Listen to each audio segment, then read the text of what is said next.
तो दोस्तों बहुत सारे ऐसे लोग आज भी हैं जो कि वेटिंग टिकट को लेकर के ट्रेन में चढ़ जाते हैं।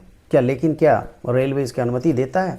2026 के नए नियम को जानकर के आप भी हैरान हो सकते हैं। तो आज की इस वीडियो में डिटेल में बताने वाला हूं कि क्या ट्रेन में वेटिंग टिकट से यात्रा करना अलाउ है या नहीं है। तो दोस्तों मैं हूं रमेश कुमार और आपका बहुत बहुत स्वागत हमारे इस यूट्यूब चैनल टेक्निकल पोडियम में। तो दोस्तों आज की वीडियो बहुत इन्फॉर्मेटिव है, नॉलेजेबल होने वाली है, तो वीडियो में बने रहें, वीडियो को बिल्कुल स्किप ना करें। वीडियो को शुरू करने से पहले मैं आपको याद दिला दूँ, अगर आप बिल्कुल नए हमारे इस यूट्यूब चैनल पर तो चैनल को सब्सक्राइब कर दें, वीडियो को लाइक और शेयर कर दें। इस तरह की इन्फॉर्मेटिव और नॉलेजेबल वीडियो मैं अपने चैनल पर रेगुलरली लाता रहता हूँ दोस्तों। तो चलिए दोस्तों बिना विलंब के आज की इस वीडियो को शुरू करते हैं। दोस्तों सबसे पहली बात हम बात करने वाले हैं रेलवे में ट्रेन में क्या वेटिंग टिकट अलाउड है या नहीं है। तो इसके बारे में आपको डिटेल में मैं बताने वाला हूँ।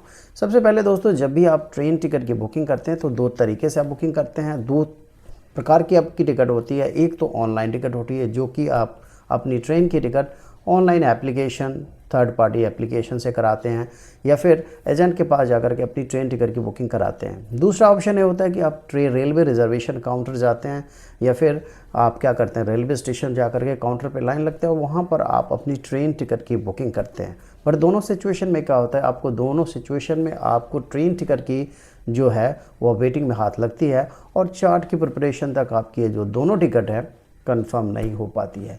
अब सवाल ये उठता है कि क्या इन दोनों टिकटों से क्या आप ट्रैवल कर पाएंगे या नहीं कर पाएंगे। तो सबसे पहले दोस्तों हम बात करने वाले हैं वेटिंग टिकट को लेकर के, जो कि आप अपने फ़ोन, लैपटॉप, ऑनलाइन मोड से आप अपनी ट्रेन टिकट की बुकिंग करते हैं। कैसे आप ट्रैवल कर पाएंगे या नहीं कर पाएंगे।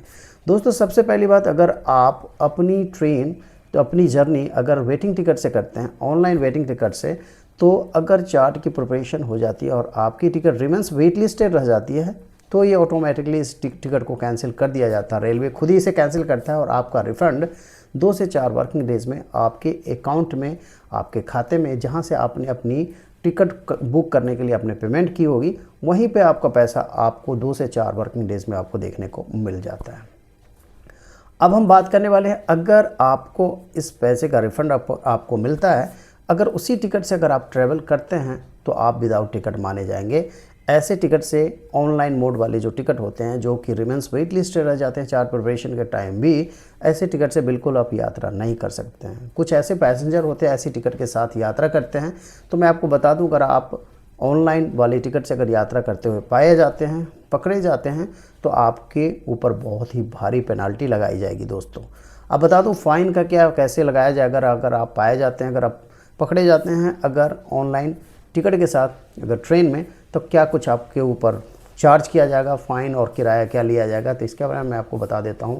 अगर आप मान लीजिए स्लीपर क्लास में पाए जाते हैं, पकड़े जाते हैं अगर ऑनलाइन की वेटिंग टिकट के साथ, यानी कि ऑनलाइन की वेटिंग टिकट आप विदाउट टिकट हैं, तो वहाँ पे आपको किराया जो है रेलवे जो किराया वसूलेगा ही वसूलेगा। जो किराया होगा, मान लीजिए जहाँ से ट्रेन चल रही है और जहाँ पकड़े जाते हैं वहाँ तक का तो किराया आपको लगेगा ही लगेगा।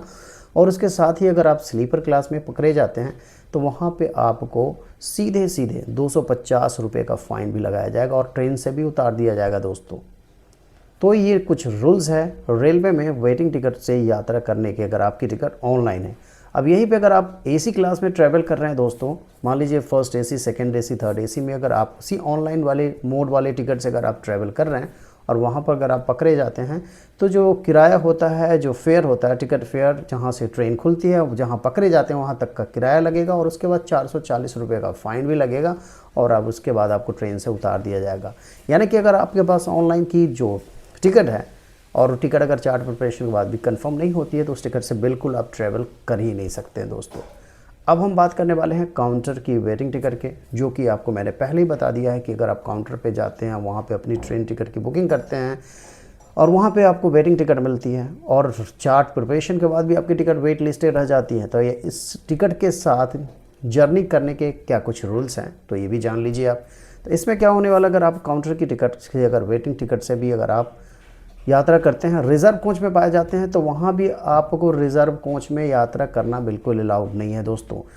1 मई 2025 को ये नियम भारतीय रेलवे का आया था और उस नियम में क्या कहा गया था कि अगर आपके पास काउंटर या ऑनलाइन की वेटिंग टिकट हो, उस टिकट से बिल्कुल आप जर्नी कर ही नहीं सकते किसी भी रिज़र्व कोच में। मान लीजिए आपके पास काउंटर की टिकट है और वो टिकट आपकी है first AC, second AC, third AC या स्लीपर क्लास की, तो आप उस कोच में बैठ करके आप बिल्कुल ट्रैवल नहीं कर पाएंगे। सिर्फ और सिर्फ काउंटर की वेटिंग टिकट भी अलाउड होगी आपको जनरल कोच में, अनरिजर्व अनारक्षित डब्बे में, जहाँ पे आप काउंटर पे जाकर के टिकट खरीद सकते हैं और वहाँ से भी आप उस टिकट से ट्रैवल कर सकते हैं। तो मेरे कहने का मतलब ये है कि अगर आपको काउंटर की वेटिंग टिकट से भी अगर रिज़र्व कोच में ट्रैवल नहीं करने दिया जा रहा है तो आप इतने पैसे लगा करके आप क्यों वेटिंग जनरल कोच में आप ट्रैवल करना चाहते हैं। तो काउंटर की वेटिंग हो या फिर ऑनलाइन की वेटिंग टिकट हो, आप उस टिकट से बिल्कुल ट्रैवल नहीं कर सकते हैं। 1 मई 2025 में भारतीय रेलवे का ये नियम आया था। इससे पहले आप काउंटर की वेटिंग टिकट से बिल्कुल यात्रा कर सकते थे और करते भी थे, चाहे आपकी टिकट 200, 400, 500 वेटिंग हुआ करती थी, इससे कोई फ़र्क नहीं पड़ता था। आप बहुत ही आराम से रिज़र्व कोच में आप अपना जुगाड़ लगाते थे और वहाँ पर आप ट्रैवल कर पाते थे। बट 1 मई 2025 के बाद जो भारतीय रेलवे ने जो नियम लाया, उसकी नियम के अनुसार आप किसी भी रिज़र्व कोच में काउंटर की वेटिंग टिकट्स के साथ भी ट्रैवल नहीं कर पाएंगे। तो यही कुछ नियम है भारतीय रेलवे के काउंटर एंड ऑनलाइन के वेटिंग टिकट के साथ यात्रा करने के। अगर अगली बार अगर आपके पास साथ भी यही सिचुएशन होता है तो इस वीडियो को आप देख लीजिएगा, सेव कर लीजिएगा, क्योंकि अगर आप इस वीडियो को नहीं देखते हैं, अगर ये जानकारी आप नहीं रखते हैं तो आपके साथ बहुत बड़ी प्रॉब्लम हो सकती है। तो चलिए दोस्तों, इस वीडियो में बस इतना ही। कैसी लगी वीडियो कमेंट बॉक्स में ज़रूर बताएं। मिलते हैं एक और इन्फॉर्मेटिव और नॉलेजेबल वीडियो के साथ, तब तक के लिए bye bye. Thank you, thanks for watching.